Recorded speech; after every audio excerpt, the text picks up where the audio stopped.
Michael Graham, 27 Sprucewood Drive, Gilford.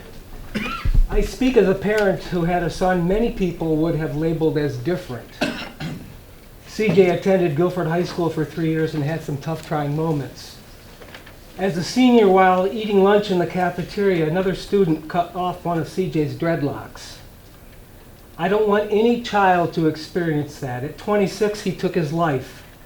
Something that happens far too frequently among kids and youth like him. Anything we can do to make our schools safer, more affirming places for every one of our students, I am for. Thank you.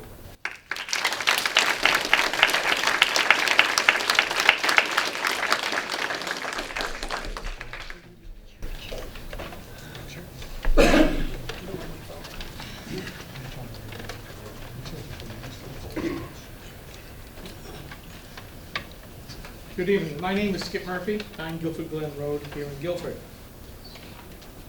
I'm not going to speak about emotions. I'm not going to speak about what is fair or unfair, but I want to speak about the law, noting that I am not a lawyer.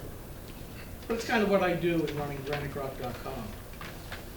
This is all as a result of SB 263. And one of the things that came up here in that bill are two different things that I would want the school boards to understand and to embrace. The opportunity it has changed RSA 193.39, discrimination prevention policy required. Each school district and chartered public school shall develop a policy that guides the development and implementation of a coordinated plan to prevent, access the presence of, intervene in, and to respond to incidents of discrimination on the basis of age, sex, gender identity, sexual orientation, race, color, marital status, familial status, and a few others, including religion. I look at what's going on here with policy JBAB as being in complete conflict with a lot of deeply held positions of faith. And my question to you is, how are you going to split that Gordian knot?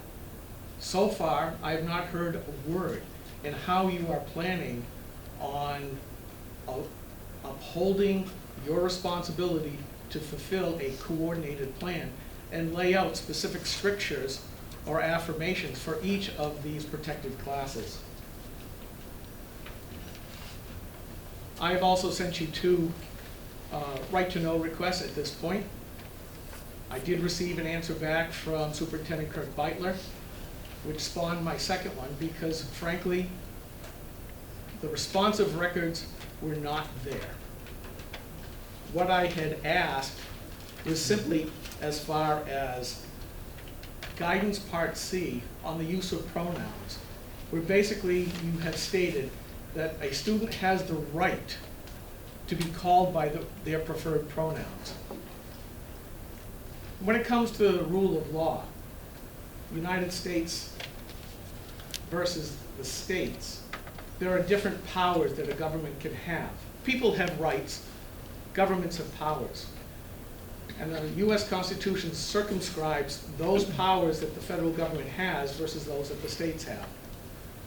At the next lower level, you have the state's powers versus political subdivisions, of which all towns and cities here in New Hampshire are mere subdivisions of the state.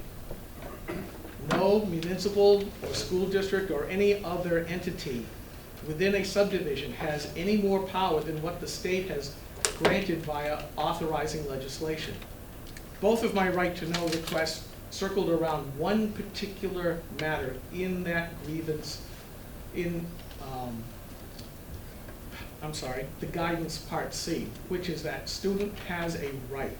My question is, and I am looking for an answer, is where, because you do state in your policy BBA, board powers and responsibilities, even though elected, has these powers which are expressly granted to it by the New Hampshire legislature, federal laws, and the rules of the State Board of Education. Well, I've gone through them. There is nothing in the school board at the state level that grants you the right to make such or grants you such a power to make that definition of a right to an individual, student or not. I've searched high and low in the RSAs of the state of New Hampshire, and at no point have I been able to find with the power for the school board presented here in front of us has the power to declare a new right. As has been mentioned before, Guidance C is all about coerced speech. Just because somebody wishes to be called by a certain manner does not mean that you have the power to force other people to observe those. I am willing to listen to anything that would tell me that I am wrong. Because if you have the right to tell a staff member, another student, or a visitor, you must call this person by these names, you also have not just presented coerced speech, but coerced thought. And that, my friend, or friends, is a hallmark of totalitarianism wrapped up in this is what's best for you or other people. And I would ask that people may be upset about what I've just said, but think about the ramifications and the next steps and the slippery slope, because what comes after that?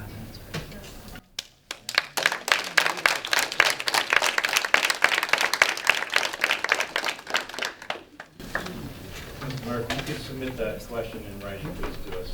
I did. I've submitted 2 RSAs, and neither one of them has been, the first one was not answered. All I got from the superintendent was a copy of the New Hampshire School Board Association template that you're using for JBAB that was created back in 2008, and several other copies of JBAB that have been adopted by other school boards. I have not received an answer to my exact question, which is why I brought it up at the pulpit, or the stand, and I'm still waiting for that answer. Where do you derive your power? What is the authorizing stuff? We'll do our best to get you that answer. Thank you.